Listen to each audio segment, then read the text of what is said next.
let's take a look at question 5a. So on question 5a, we see that we have this application called Shazam, which we don't know whether it actually exists or not, but it's an application that can classify songs. So we represent a section of what we hear in real life as a footprint, which is mathematically a vector that is four-dimensional. And we also have three other songs that this application provides us. Now we're going to classify X sample into one of the songs by determining how big the magnitude of the projection of sample onto candidates is, and that whichever candidate has the largest magnitude of projection is going to be the song that we classify the sample as. In other words, what we need to do now is to calculate the three projections we can make of sample onto each candidate and determine which one is larger. And the one with the larger magnitude should be the song that we're classifying sample as. Before that, we need a brief review of how to calculate a projection. The projection of a vector v onto u, another vector, is denoted mathematically as proj sub u v, which geometrically looks to something like this. Say that this is v, and I'm projecting it onto another vector called u.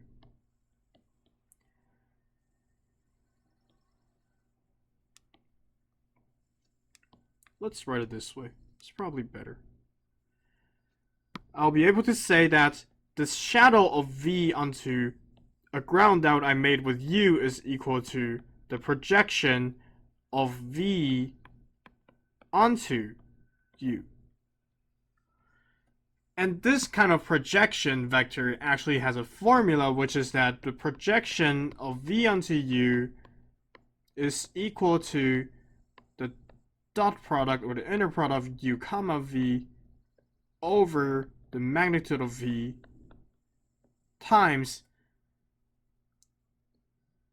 this should be the magnitude of u times the normalized version of the vector u. Let's do a brief explanation. We have a normalized version of u and we know that this is the magnitude of the projection, which we multiply by the normalized u, which has a direction that points towards the same direction for the vector u, so that the projection of v onto u has the direction of u while having a different magnitude that is determined by this left section of the formula. So in other words, to calculate the magnitude of a projection, we just need to calculate u comma v over the magnitude of u, which is what we're going to project our sample onto. Let's do this case by case. Case 1, v, which is the vector I'm going to project with, is the sample. And I'm projecting sample onto, let's try song 1 first, which is something called Electric Love. U comma v is equal to, well, let's try to do some basic math. So this is equal to 2 times 1 plus 0 plus 1 times negative 1 plus 1 times negative 1, which is equal to 0. Well, since the dot product is already 0, I can determine that the magnitude of this projection is equal to 0. Let's work with the second case, where still I'm going to project the sample onto something, but this something is going to change to our second song, which is going to be denoted on the problem x2. So I'm going to dot to 0, negative 1, 1 with this new vector that is x2 to negative 2, negative 8, 7. The dot product I get is something to the lines of 19. While the magnitude of u, or the magnitude of this vector we're projecting onto, is equal to the square root of 8 plus 64 plus 49. Very fortunately, it's an integer that is 11. So the magnitude of projection on this case is equal to 19 over 11. Now we're going to deal with the last song. So again, we have V as sample, while this vector we're projecting to now changes to the third song, which is x3. Calculate the dot product as usually we would, except now x2 has changed to x3, so 4, 1, negative 2, 2 would be the vector I'm dealing with. And now I'm going to do some magical mental math and get that the dot product is equal to 12. Meanwhile, let's also try to get the magnitude of our base, which is u. It's 16 plus 1 plus 4 square rooted, which is equal to 5. And that way I get that the projection has a magnitude of 12 over 5.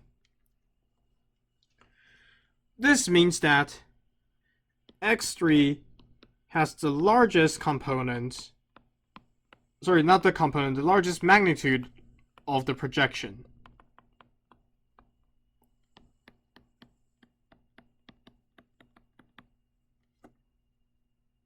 Which means that the song is actually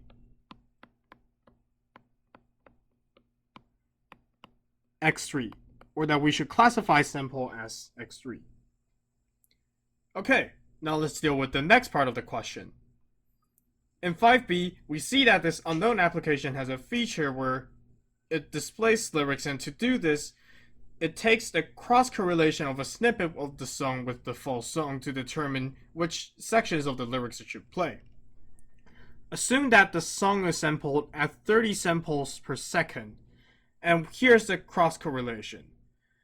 Now, given this kind of information, we want to make the best estimate as to when did the sample was taken in seconds. Which means we're going to try to find a peak on this cross-correlation graph.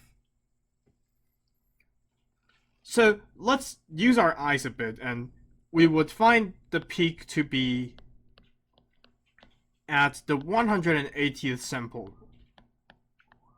approximately. Let's write this down somewhere, probably here. So we see the peak of the cross-correlation graph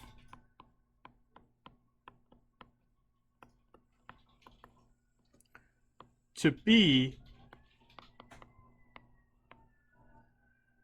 what was that again? Oh, at the 180th sample. And since we knew earlier from the problem that there is 30 samples per second,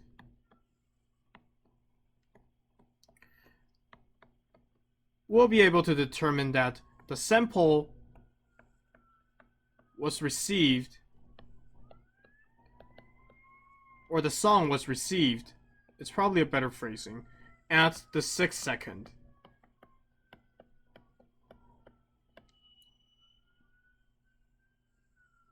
Now let's move on to the next part of the problem.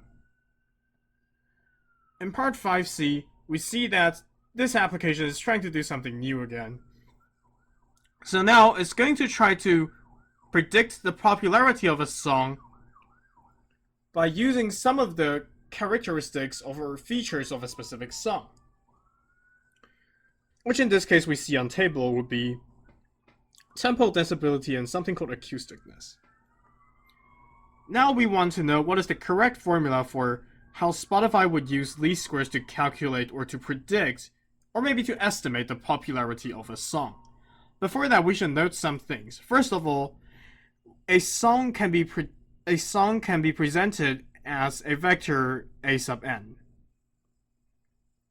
And second of all, we have this matrix M and this vector Bn that we might be able to use in the least squares algorithm somehow to predict or to estimate some kind of equation that relates the features of one song to its popularity. That's actually a lot of information. Let's write them out somewhere.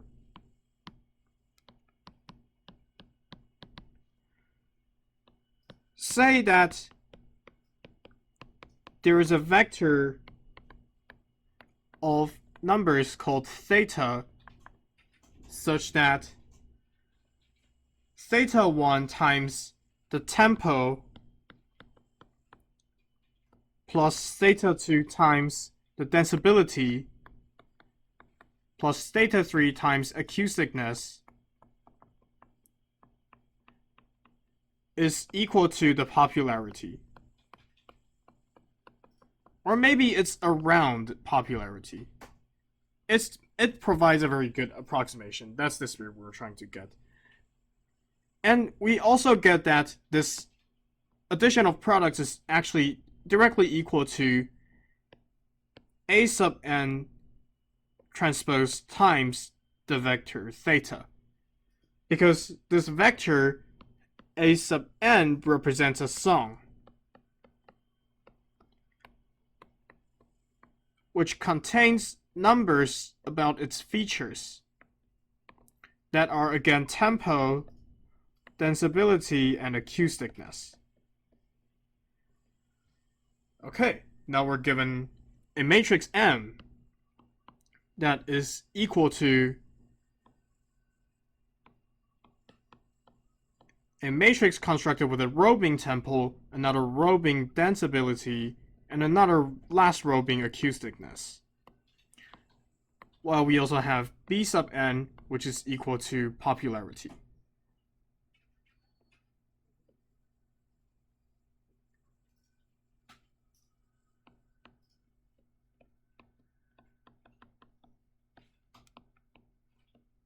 Let's try to form a least squares problem from this.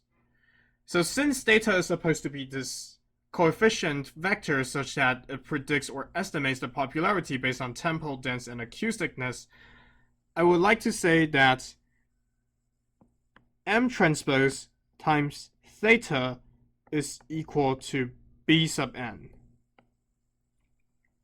But this theta is really hard to find because this set of this linear system of equations is really hard to solve, or maybe impossible to solve because M is not square in our problem. So here's where we have to use the least squares algorithm. In the least squares algorithm, we say that for a system of matrix vector multiplication, AX is equal to B, X hat, which is the best estimation of X, is equal to the inverse of A transpose A times the N transpose times B.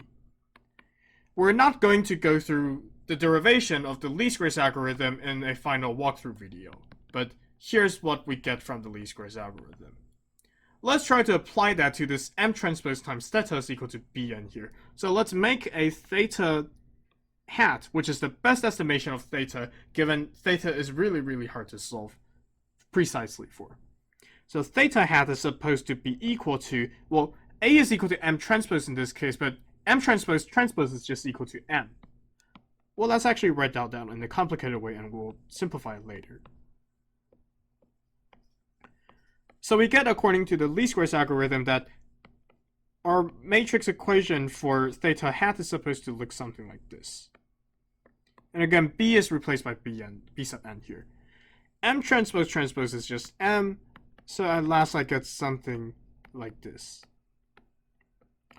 And remember that to predict the popularity,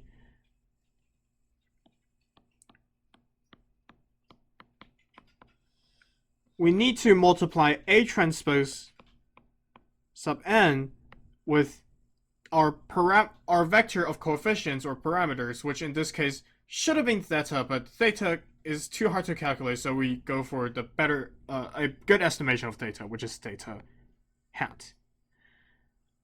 Which means that the popularity equation then becomes A transpose sub n times the inverse of MM transpose times M times B sub n. Now let's deal with the last two parts of question 5, which is 5D and 5E.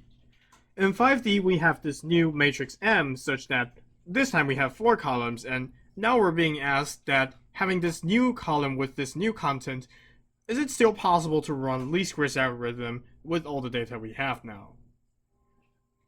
So this implies that there is a condition such that the least squares algorithm cannot work. Let's try to figure out what kind of condition that should be. So again, from the least squares algorithm equation, we see that the best estimation of the solution of the system is equal to the inverse of A transpose A times the transpose of A times B. If there is one unsure part that could not appear every time in this equation, it will be A transpose A inverse, because this part of the matrix equation can only exist if A transpose A is invertible.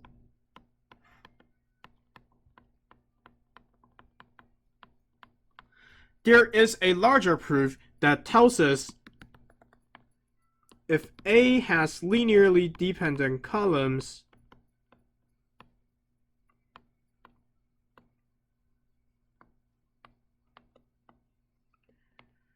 ATA is not invertible.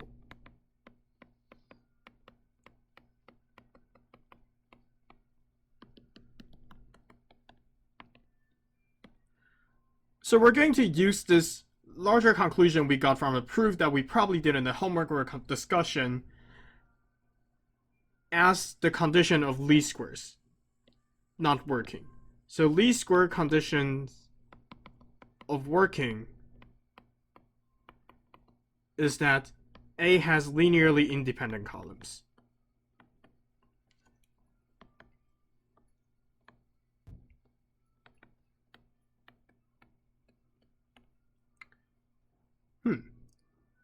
If that's the case, then we just have to check whether the new data or this new matrix M we're given actually has linearly independent columns.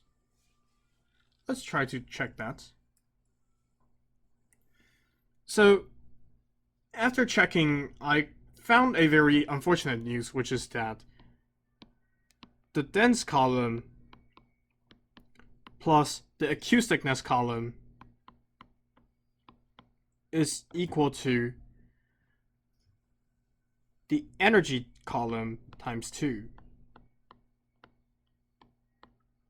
This means that this matrix actually does not have linearly independent columns, or that it has linearly dependent columns. Therefore, least squares wouldn't work with new data.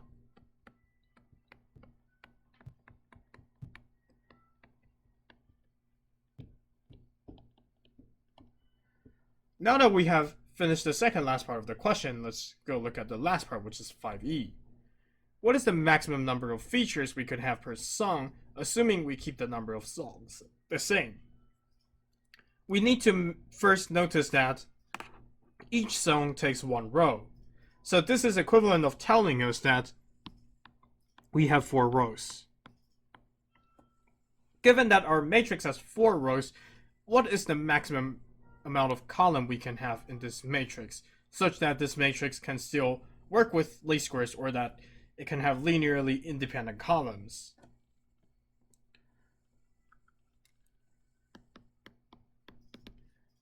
Every vector in this new matrix provided by Spotify is 4-dimensional, or that it belongs to a 4-dimensional real space.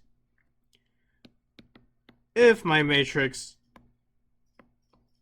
has larger or equal to 5 vectors that belong to the 4-dimensional real space, what would happen?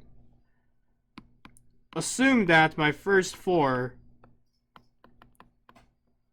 vectors forms a column space of R4, such that the 4 vectors, the first 4 vectors I deal with my matrix is linearly independent.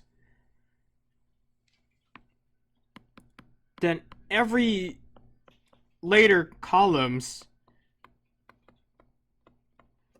belong to the span of the first 4 columns.